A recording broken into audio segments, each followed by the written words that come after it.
हंगामा ए हस्ती से गुजर क्यों नहीं जाते, जीना नहीं आता तो मर क्यों नहीं जाते, मंजिल को पाना है तो तूफान भी आएंगे, डर अगर लगता है तो कश्ती से उतर क्यों नहीं जाते, डर अगर लगता है तो कश्ती से उतर क्यों नहीं जाते। दोस्तों, ये शेर आज राकेश टिकैत के लिए है, उनके पिता महेंद्र सिंह टिकैत के लिए है। बहुत कम लोगों को इस बात की जानकारी होगी कि जहां पर राकेश टिकैत का इतना बड़ा सम्मान हो रहा था, जिस कंडेला की धरती पर राकेश टिकैत को सिर माथे पे बिठाया जा रहा था, आज से ठीक 20 साल पहले उसी कंडेला की धरती पर चौधरी महेंद्र सिंह टिकैत को अपमानित करके घर भेजा गया था। चौधरी महेंद्र सिंह टिकैत ने आजीवन किसानों के लिए संघर्ष किया, तमाम बड़े आंदोलन किए और आज भी उनके जैसे किसान आंदोलन खड़े करना बहुत बड़े बड़े नेताओं के बस की बात नहीं है। लेकिन कंडेला की धरती से उन्हें अपमानित होकर जाना पड़ा था और उसके कई कारण थे। आज जब राकेश टिकैत हरियाणा आए हैं तो निश्चित तौर पे इतिहास की ये बात जानने का हमारे पास अवसर है कि 2001 में क्या हुआ। दोस्तों, 1999 में चौधरी बंसीलाल की सरकार गिराने के बाद चौधरी ओम प्रकाश चौटाला की सरकार बनी। घासीराम नैन जी किसानों के लिए आंदोलन कर रहे थे और उस समय किसानों के बहुत बड़े नेता बन चुके थे। चौधरी ओम प्रकाश चौटाला ने वादा किया था कि वो जब भी सरकार में आएंगे बिजली बिलों को माफ कर देंगे।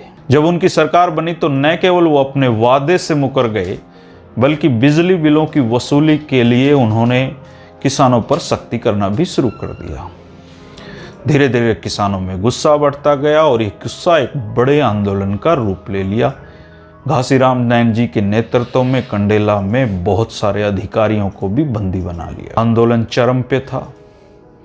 चौधरी ओम प्रकाश चौटाला और घासीराम नैन जी में समझौता नहीं हो पा रहा था। बताते हैं कि घासीराम नैन जी समझौतावादी इंसान ही नहीं थे। उन्होंने चौधरी ओम प्रकाश चौटाला को दो टूक कह दिया था, जब तक वो अपनी मांग नहीं मनवाएंगे तब तक आंदोलन खत्म नहीं होगा। चौधरी ओम प्रकाश चौटाला ने हर हथकंडा आजमा कर देखा, लेकिन आंदोलन खत्म नहीं हुआ। बताया जाता है कि उन्होंने तब चौधरी महेंद्र सिंह टिकैत से फरियाद की कि आप जाकर किसानों को समझाएं।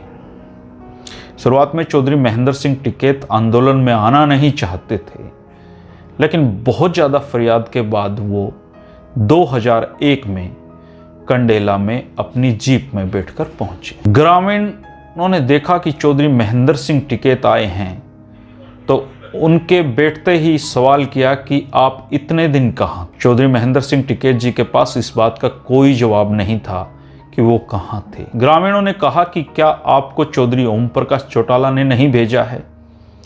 चौधरी साहब ने इस बात का कोई जवाब नहीं दिया। घासीराम नैन जी भड़क चुके। भारतीय किसान यूनियन जो पुरानी थी उसमें रहते हुए चौधरी महेंद्र सिंह टिकैत से उनके रिश्ते भी खराब हो चुके थे और असल में भारतीय किसान यूनियन की दो फाड़ करने में घासीराम नैन जी का अहम योगदान था। उन्होंने अपनी अलग भारतीय किसान यूनियन बनाई थी।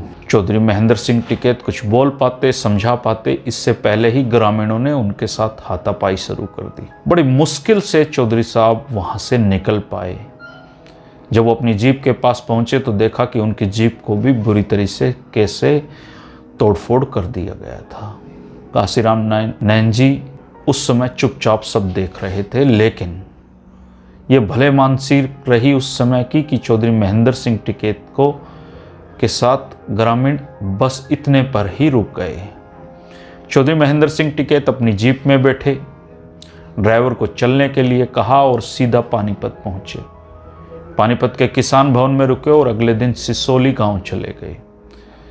इसके बाद आजीवन कभी वो कंडेला की धरती पे नहीं आए। कहीं ना कहीं अपमान की एक टीस आजीवन उनको सालती रही, लेकिन आज उसी कंडेला की धरती ने उनके बेटे राकेश टिकैत को जो सम्मान दिया है, निश्चित तौर पे चौधरी महेंद्र सिंह टिकैत की आत्मा को इससे शांति मिली होगी। यही कंडेला की धरती है जहां एक समय चौधरी महेंद्र सिंह टिकैत का अपमान हुआ था। वहीं उनके बेटे राकेश टिकैत के आंसुओं को देखकर कंडेला रातों रात सड़कों पे उतर आया था। इसे क्या कहा जाए, इसे क्या समझा जाए। किसान एक भोली कौम है और इस भोली कौम ने गलत नेताओं को जन्म दिया है। वोट देते हुए ये किसान भूल जाते हैं कि उनके भी कुछ अधिकार हैं। वोट देते हुए किसानों को ये समझ में नहीं आता है कि वो नेताओं से किस तरह बात करें, और वो नेता जब चुनकर चले जाते हैं तो वो किसानों पे दमन चक्कर चलाते हैं। तब किसानों को आंदोलन करने पड़ते हैं। मुझे नहीं पता कि किसान आंदोलन का क्या होगा और शायद किसी को नहीं पता होगा, लेकिन निश्चित तौर पे ये किसान आंदोलन एक इतिहास बना चुका है। शायद दुनिया का सबसे लंबा किसान आंदोलन का जो इतिहास है वो भारत के हिस्से में दर्ज होने वाला है। कंडेला की धरती पे जो फैसले हुए हैं वो आप सबको पता है। 3 प्रमुख हैं। तीनों कृषि कानून रद्द किए जाएं, स्वामीनाथन आयोग की रिपोर्ट लागू की जाए और किसानों पर दर्ज मुकदमे खत्म किए जाए। क्या होगा किसी को नहीं पता, लेकिन दमन चक्कर चालू है। कंडेला की धरती पे 20 साल पहले जिस पिता का अपमान हुआ था, आज उसी कंडेला की धरती ने उनके बेटे का सम्मान किया है। इसलिए किसानों को भोली कौम कहा जाता है। 8 PM में आज के लिए इतना ही। कल फिर मिलेंगे दोस्तों, तब तक के लिए शुक्रिया, नमस्कार।